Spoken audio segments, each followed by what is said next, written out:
Oi gente, mais um vídeo do canal Bitsmap e vocês devem ter percebido uma coisa estranha aqui. O tema que eu vou falar hoje não é bem sobre jogos ou qualquer coisa da computação relacionada a isso. Eu vou falar hoje sobre o TDAH. Essa semana, né, começando agora, domingo, é a semana de conscientização do TDAH, que é a semana do dia 1º de agosto. E assim, eu quero falar também sobre algumas outras coisas que às vezes não estão relacionadas aos jogos, né? Mas sempre que eu for falar disso, eu vou colocar lá escrito off-topic, né, igual tá nesse vídeo, para falar sobre esse assunto. Bom, mas então o que é o TDAH? O TDAH é a sigla para transtorno de déficit de atenção e hiperatividade. Existe uma tríade, né, do TDAH: desatenção, hiperatividade e impulsividade em um nível que atrapalhe a vida delas e muito, né, como o nome diz, gera um transtorno na vida dessas pessoas em vários aspectos da vida, né? Então não é só na escola, né, na vida pessoal, no trabalho, né, nas amizades, nos relacionamentos, tudo, e que tem que estar presente desde o início da primeira infância, porque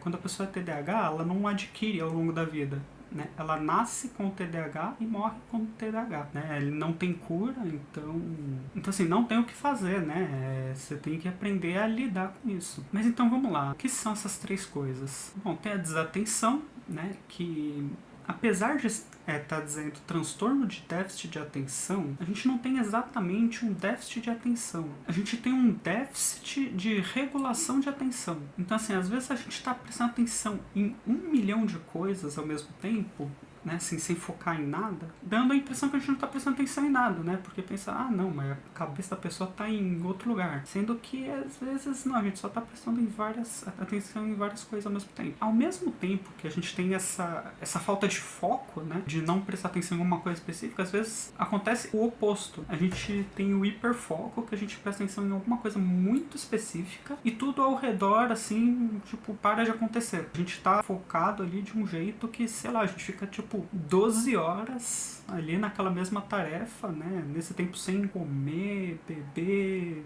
ir no banheiro. E aí você meio que sai, assim, né, do hiperfoco, você olha a hora, assim, parece que passou 1 hora, mas passou 8, né? Então é complicado. E aí, quando você percebe, você tá com fome, com sede, com sono, precisa desesperadamente ir no banheiro e possivelmente vai estar fedendo também. Então, assim, às vezes o pessoal até fala, nossa, mas ficar 8 horas numa mesma tarefa, ainda mais se for uma tarefa produtiva.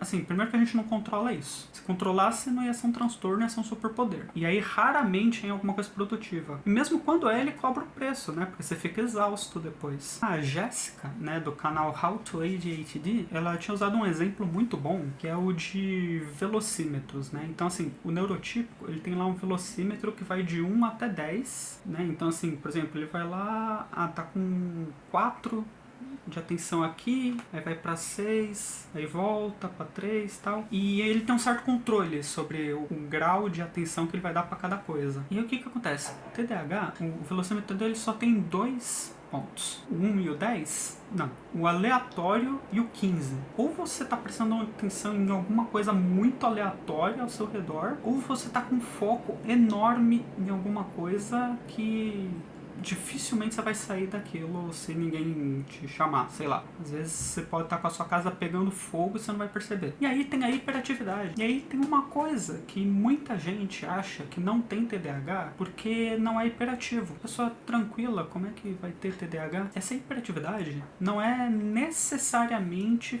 assim, muitas vezes é uma hiperatividade física, mas às vezes é uma hiperatividade mental também. Então às vezes a pessoa pode ter só a hiperatividade física, às vezes ela pode ter só a hiperatividade mental, ou às vezes pode ter os dois também, tanto física quanto mental. Mas assim, a pessoa é hiperativa. Então, às vezes ela parece que não é agitada nem nada, tal, não tá pulando pela sala, mas o cérebro dela tá.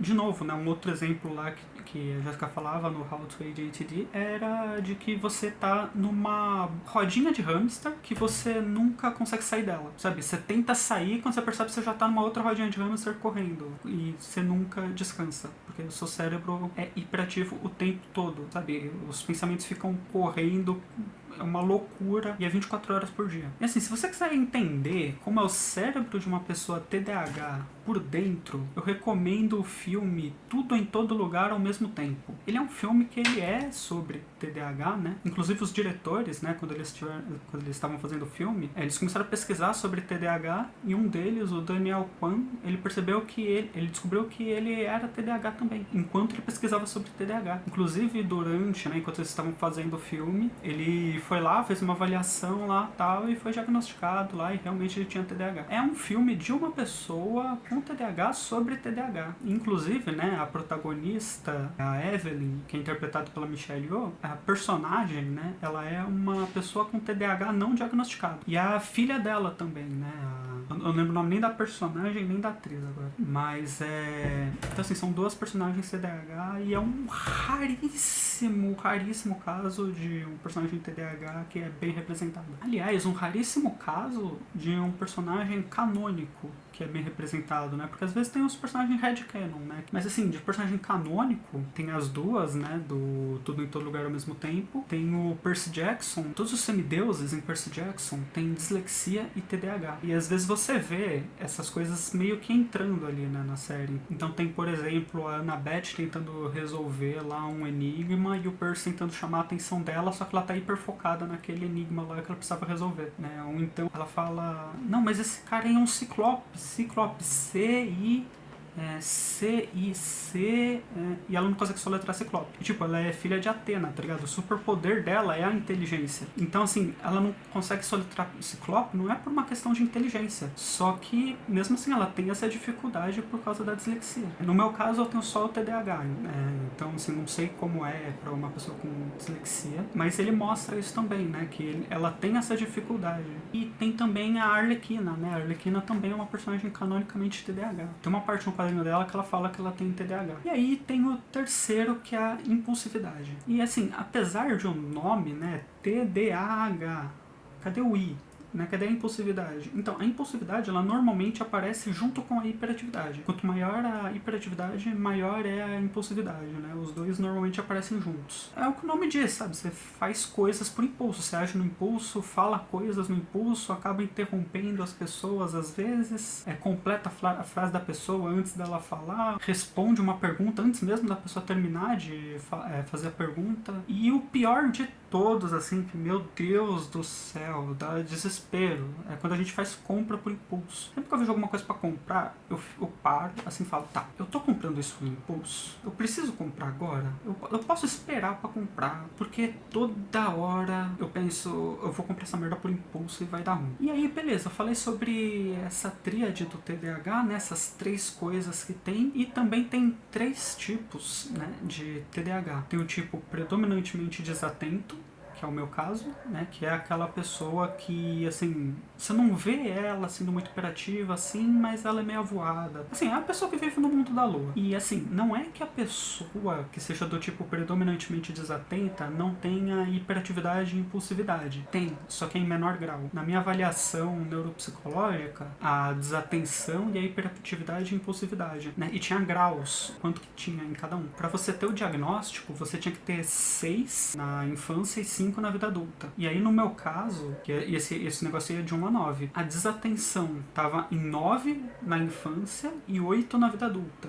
Então, assim, eu continuo muito desatento na vida adulta, mas já deu uma melhorada, assim, em comparação a quando eu era criança. E aí, a hiperatividade era 6 na infância, que é aquele mínimo, assim, e 4 na vida adulta. E aí, você pensa, não, mas era 5, né? Pra ser diagnosticado. Mas tá ali encostado, e tem a desatenção que também não dá pra ignorar. Então, assim, eu não tenho o suficiente pra ter essa hiperatividade, mas tá ali no limite. Tem a desatenção que é muito alta. Por isso que o meu é do tipo predominantemente desatento, sabe? Porque a desatenção é muito maior do que a hiperatividade. Apesar de ter, sim, a hiperatividade, né? No nível muito maior do que um neurotipo. No caso, a hiperatividade e a impulsividade, né? Porque, como eu disse, os dois caminham juntos. E aquela coisa, né? É muito comum, assim, pode ser que tenha a pessoa que seja do tipo predominantemente desatento e tenha uma hiperatividade mais física, mas é muito comum que essa hiperatividade da pessoa predominantemente desatenta seja mais do tipo mental mesmo, né? Que a pessoa tenha é só uma hiperatividade mental.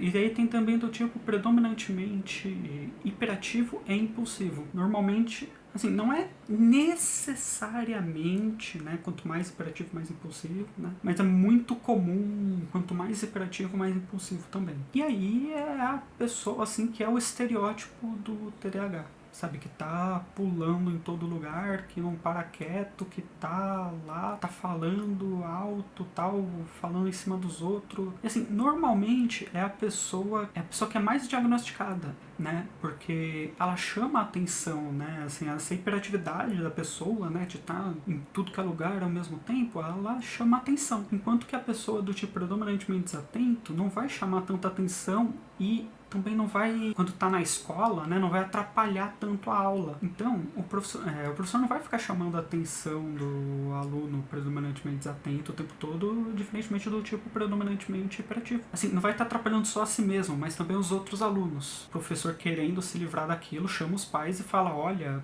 dá um jeito nessa criança. E aí eles costumam ser mais diagnosticados. E às vezes o profissional também não tá muito preparado, sabe? Não conhece muito bem sobre o TDAH e acaba achando que só quem é hiperativo é TDAH. A gente, quando é TDAH, a gente costuma se machucar muito, né? É normal ter vários hematomas, né, por aí, que a gente nem se toca de onde veio. E quem é do tipo predominantemente hiperativo e impulsivo, costuma acontecer ainda mais. A pessoa já é hiperativa, né? Já sai correndo lá pra tudo que é lugar e tal. E a impulsividade também faz ela fazer coisas assim, sem pensar antes. A pessoa vai se machucando o tempo todo. E aí tem o terceiro tipo, que é o tipo mais comum de todos, que é do tipo combinado, tanto desatento quanto hiperativo e impulsivo. E assim, não quer dizer que essa pessoa seja mais TDAH do que as outras. O nível de um TDAH é um pouco hiperativa, um pouco desatenta, tal, ou então é muito desatenta e muito hiperativa, assim, tem graus. Assim, o predominantemente desatento é só muito mais desatento do que hiperativo e impulsivo, e o contrário também, ou é muito mais hiperativo e impulsivo do que desatento, né? Assim, existem níveis disso daí. Então, assim, não tem como dizer que uma pessoa é mais ou menos TDAH do que a outra. Mesmo porque isso pode mudar também ao longo da vida, né? Apesar de a pessoa continuar sendo TDAH ao longo da vida inteira, às vezes ela pode apresentar mais a hiperatividade, às vezes apresentar mais a desatenção. Então, assim, sei lá, ela é na infância diagnosticada como predominantemente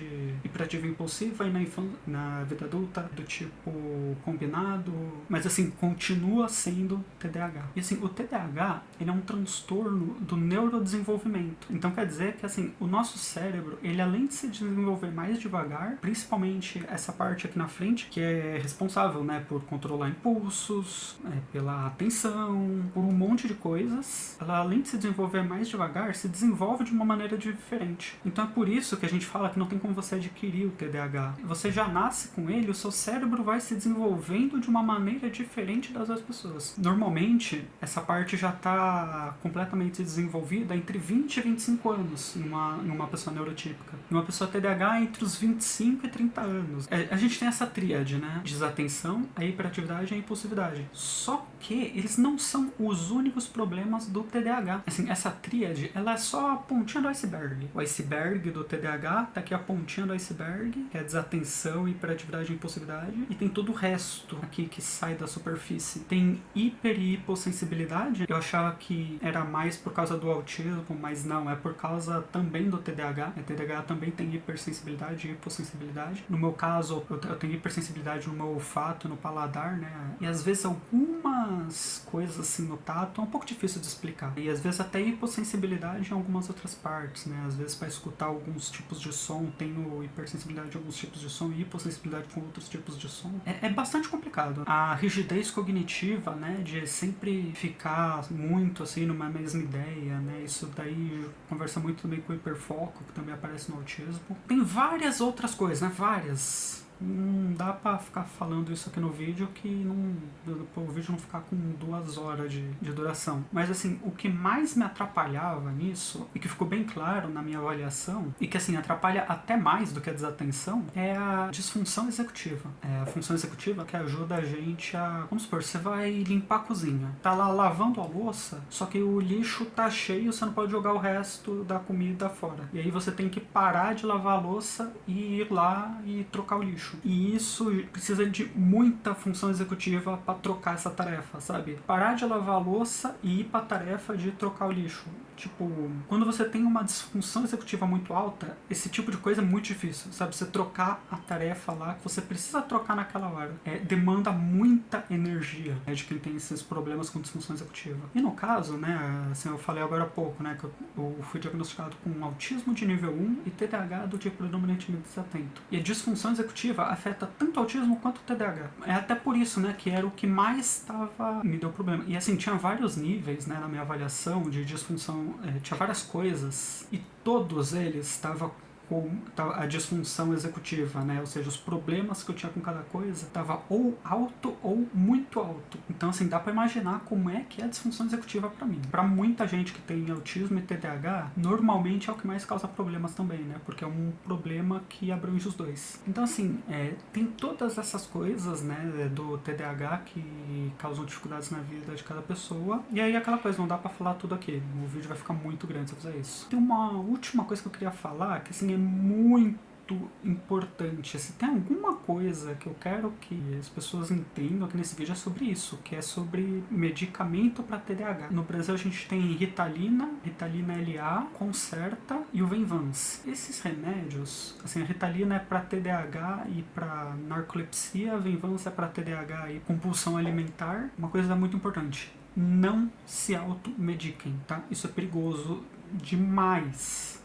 Medicamentos são drogas. É um negócio que pode ser letal. Não tem um pingo de responsabilidade quando for usar isso. Então, assim, só use sob prescrição médica. Não, porque esses medicamentos, eles são tarja preta, gente. Você só compra com prescrição médica. A gente sabe, né? Dá pra burlar isso. E aí tem gente que vai lá e toma essa merda pra estudar pra concurso. Que ele acha que, não, aumenta a atenção do TDAH, vai aumentar a minha atenção também. Só que não. O medicamento, ele é como se ele fosse um óculos. Você que já tem uma visão lá, que você consegue enxergar tudo numa boa, que você não tem nem miopia, nem astigmatismo, nem nada. Você vai pegar um óculos, você vai ter uma supervisão? Não vai. Você vai enxergar até pior enquanto você está usando o óculos. Ele está fazendo um ajuste que você não precisa. O medicamento é a mesma coisa. Ele está fazendo um ajuste no nosso cérebro que a gente precisa para conseguir prestar atenção. Se você usar esse negócio, você vai desajustar o seu cérebro. E além disso, assim, o óculos, beleza, você usou lá, viu que não vai dar certo, que você não vai ter uma supervisão, só que ele não tem efeitos colaterais. O medicamento tem. No meu caso, falta de sono, falta de apetite, enjoo. Imagina você ter tudo isso e ainda desregular o seu cérebro. É isso que você está fazendo quando você está usando esse negócio em prescrição. Mesmo quem é TDAH precisa da prescrição médica para saber qual a dosagem certa, quais as contraindicações, se vai precisar de algum outro medicamento para acompanhar, os outros transtornos, né, que a pessoa pode ter também, que aí vai precisar de algum outro tipo de remédio, algum acompanhamento com algum outro remédio. Então, assim, gente, não usem esse negócio aí mesmo. E aí tem um outro problema que isso acaba causando, que é falta de medicamento. Porque existe uma certa demanda pelo remédio e aí o fabricante não vai fabricar um monte que vai ficar parado. Isso vai causar prejuízo. Então ele fabrica lá o meio que, assim, uma quantidade que demanda para as pessoas. E aí vai lá o abençoado que acha que vai conseguir estudar melhor pro vestibular. Aí chega nessa época de vestibular, tá faltando medicamento nas farmácias, né? Aí a gente que precisa mesmo de medicamento não consegue. Por quê? Porque tem lá a pessoa que fica comprando, né? E aí eles acabam vendendo mais do que o que foi planejado. E aí fica faltando pra gente. Então, assim, gente, se tem alguma coisa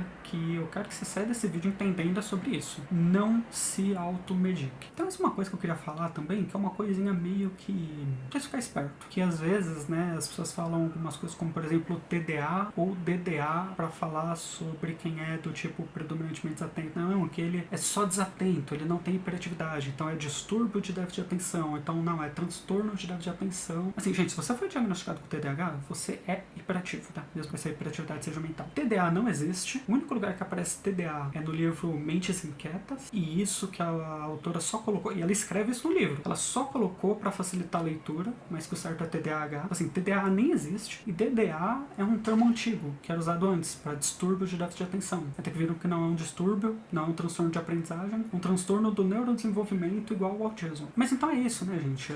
Assim, o que eu falei aqui é um resumão do que é o TDAH. É um mínimo de informação só para as pessoas saberem o que é TDAH. TDAH, já que a gente está na semana de conscientização do TDAH. Se alguém quiser saber mais, né, eu vou deixar na descrição um link pro canal da Jéssica, né, o How to ADHD. Ela é americana, né, então os vídeos dela são em inglês, mas tem legendas em português, né, então vocês podem assistir numa boa. Eu vou deixar especificamente o vídeo em que ela fala How to Explain ADHD, né, como explicar o TDAH. E tem também a Tata Finoto, da Tribo TDAH, só que no caso da Tribo TDAH é um podcast.